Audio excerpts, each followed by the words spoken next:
Venice, a city built on water, ruled by merchants, and crowned in gold.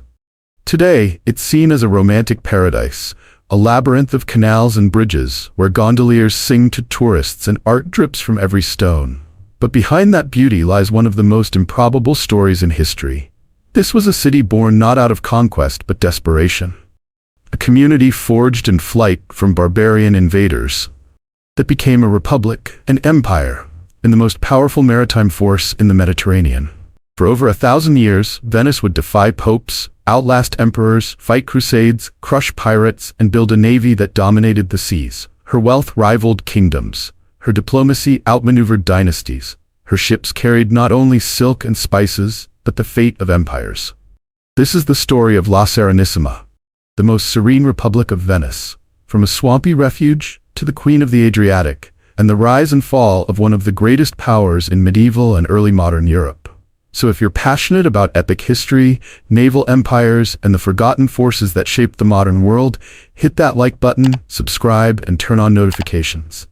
Because today, we're diving deep into the 1,000-year story of Venice, and you won't want to miss a single chapter. Venice did not begin with a vision of grandeur, nor with imperial ambitions. It began with fear and flight.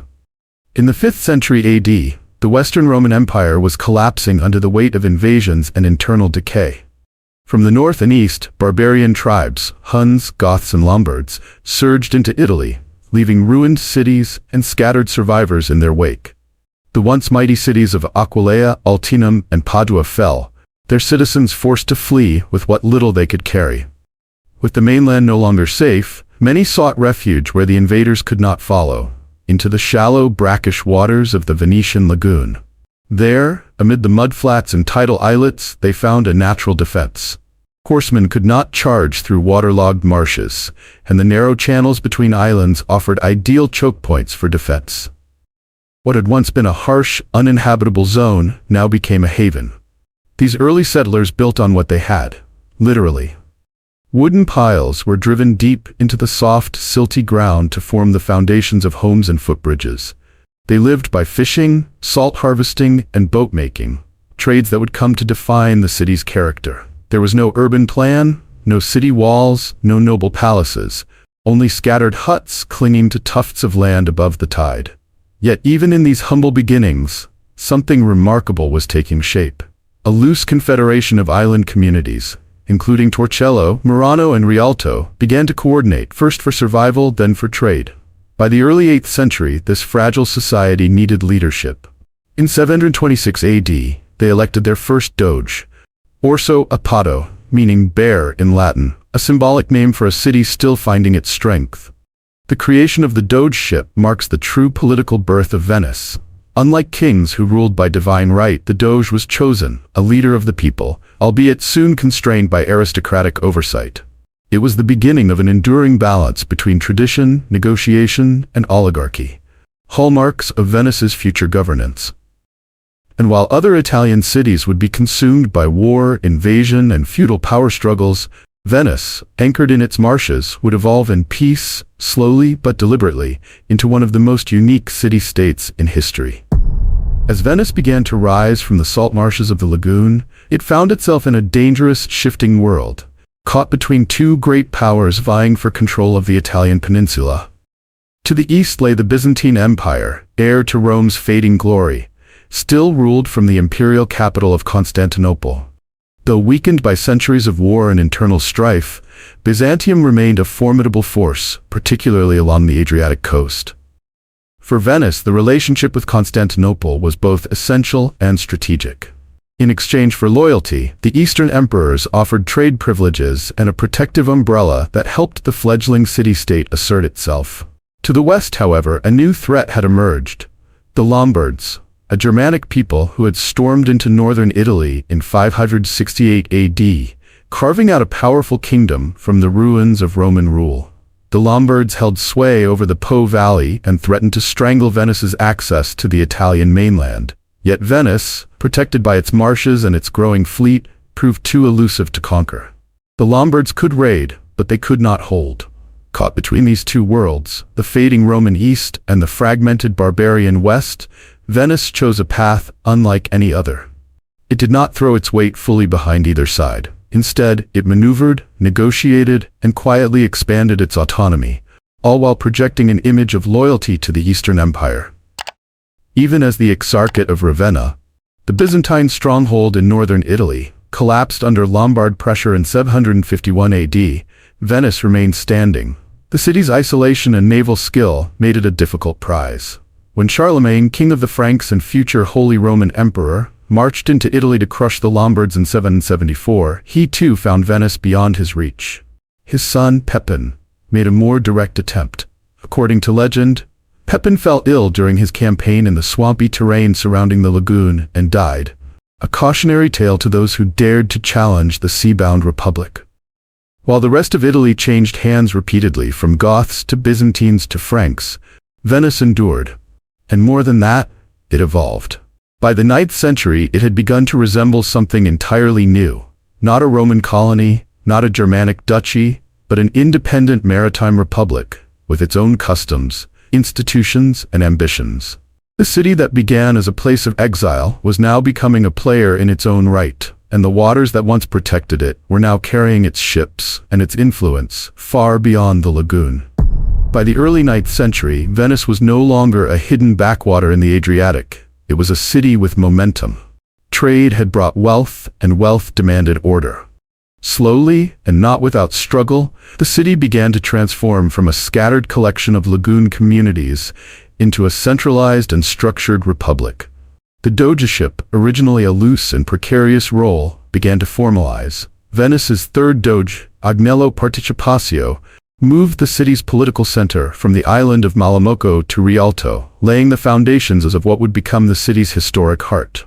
Here, the ducal palace was built, and a bustling commercial district began to form around what is now the Rialto Bridge, the economic spine of the city. The 9th century also saw Venice assert itself diplomatically. The Pactum Lothari of 840, a treaty signed with the Carolingian Empire, recognized Venetian autonomy and confirmed its control over trade in the Adriatic. The Republic was no longer just tolerated, it was acknowledged. But Venice's rise was not built solely on treaties. It was built on salt. The lagoons surrounding the city were ideal for salt production, a commodity as valuable in the medieval world as oil is today. Salt preserved food, sustained armies, and underpinned maritime trade. Venice exported vast quantities of it across northern Italy and into Central Europe, earning it a reputation and a fortune. The Venetians referred to salt as il vero fondamento del nostro Stato, the true foundation of our state.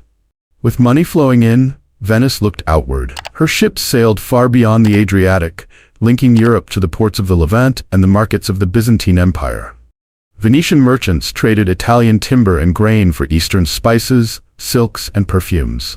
The Republic's location, balanced between East and West, made it the perfect bridge between two worlds.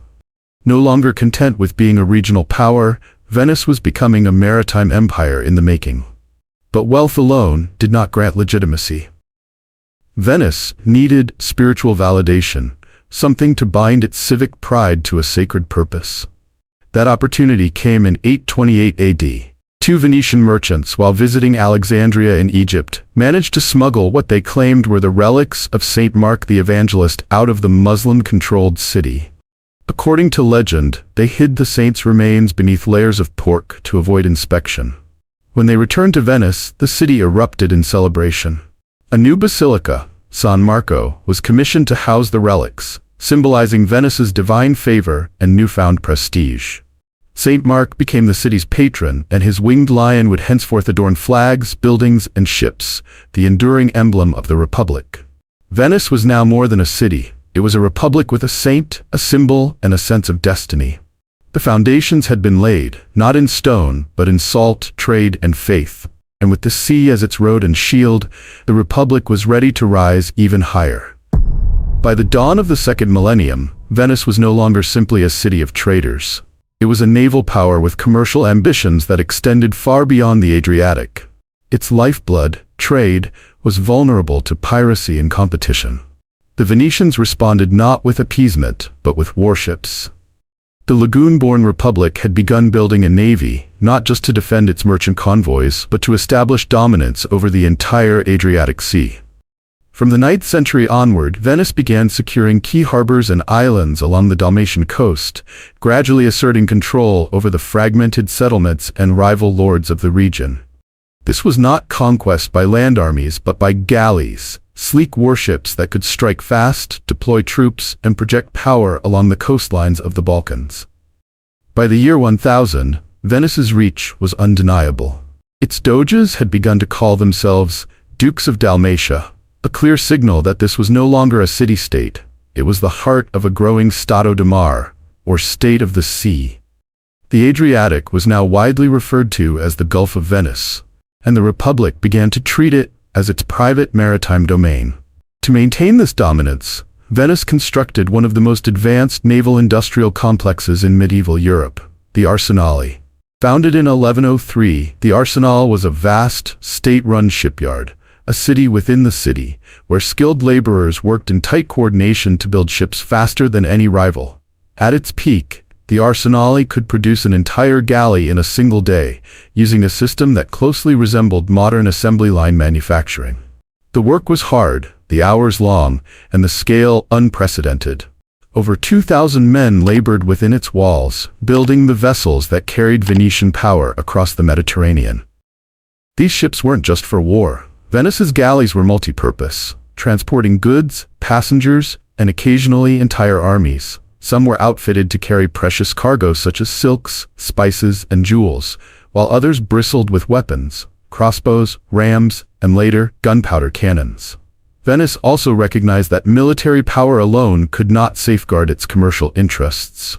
The Republic sought diplomatic and economic footholds in the East, securing trading privileges from the Byzantine Empire and establishing permanent colonies in key ports. From Constantinople to Alexandria, from Acre to Tyre, Venetian quarters sprang up inside foreign cities, protected by treaties and backed by the threat of naval force.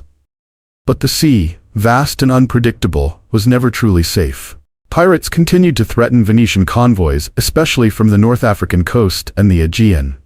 Venice responded with a systematic campaign of naval policing. Merchant convoys were escorted by armed galleys. Raids on pirate strongholds were launched from newly fortified Venetian outposts. Every corner of the eastern Mediterranean that touched Venetian trade became part of a wider network of control. By the 12th century, Venice was more than a city. It was an empire without land, a commercial machine powered by diplomacy, shipbuilding, and a relentless drive for profit. While others built castles and waged land wars, Venice built fleets and ruled the waves. And the Republic's appetite for expansion was about to take a dramatic and fateful turn, eastward, toward Constantinople, and into the heart of Christian civilization itself. The Crusades brought both peril and opportunity to Venice. In 1202, the leaders of the Fourth Crusade arrived in the city, seeking transport to the Holy Land. But they couldn't pay. Doge Enrico Dandolo, nearly blind but still shrewd, struck a deal. In exchange for ships, the Crusaders would first attack Zadar, a Christian rival city in Dalmatia. Then Dandolo persuaded them to sail not for Jerusalem, but for Constantinople. In 1204, the unthinkable happened. The greatest Christian city in the world, Constantinople, was sacked by the Crusaders. Churches were looted, priceless relics stolen. Venice took its share of the spoils, including the 4 bronze horses from the Hippodrome, which were brought back to St. Mark's Basilica. The Byzantine Empire was divided. Venice gained islands in the Aegean, including Crete, and key ports on the Greek coast. These holdings, known as the Stato di Mare, would form the backbone of Venetian naval power. But this sudden rise provoked bitter rivals, none more dangerous than Genoa. For over a century, Venice and Genoa fought a series of brutal wars, not just in Italy, but across the entire eastern Mediterranean. Their fleets clashed in the Black Sea, in Cyprus, in the Aegean. They were the superpowers of the Middle Ages, vying for control of trade and territory. In 1379, the Genoese captured Chioggia, just 15 miles from Venice itself. Panic gripped the Republic. But under the leadership of Admiral Carlo Zeno and Doge Andrea Contarini, Venice launched a daring counterattack. Using gunpowder artillery for the first time in naval warfare, the Venetians blockaded and defeated the Genoese fleet. The war ended in 1381. Genoa would never fully recover. Venice, bloodied but unbeaten, emerged stronger. While monarchs ruled most of Europe by divine right, Venice developed a unique form of republican governance. It was an oligarchy, ruled by a few, but one with structure, stability, and astonishing endurance. At the top was the Doge, elected for life, but carefully controlled by councils, senates, and secret committees. The Great Council, drawn from the noble families listed in the Golden Book, made laws and appointed officials. The Quarantia oversaw finances. The Senate debated policy. The Council of Ten rooted out corruption and conspiracy. By the 15th century, the system was so complex and entrenched that many claimed it was unchangeable. Yet it worked. Venice enjoyed centuries of internal peace, commercial growth, and civic pride. Europe viewed Venice's constitution as a miracle, a blend of monarchy, aristocracy, and democracy. But beneath the myth lay inequality, intrigue, and a highly exclusive political elite. The 15th and 16th centuries were Venice's golden age. She was a patron of the arts, home to painters like Titian, Tintoretto, and Bellini. The architecture of the city, Palladian villas, domed churches, elegant bridges, transformed the lagoon into a living museum. Venetian glassmakers created treasures sought by kings and emperors. Her silk, lace, and woodcrafts were unmatched. And in printing, Venice led the world. Aldus Manutius invented the modern paperback and printed the classics of ancient Greece. The city was a beacon for scholars and travelers, including Galileo, who demonstrated his telescope from the top of the Campanile. Yet all was not well. In 1453, Constantinople fell to the Ottomans. The old ally turned bitter enemy. The Turks soon turned their gaze west. Venice's holdings in Greece and the Aegean were the next target. The wars that followed were long and savage. Venetian outposts fell one by one: Argos, Negroponte, Modone.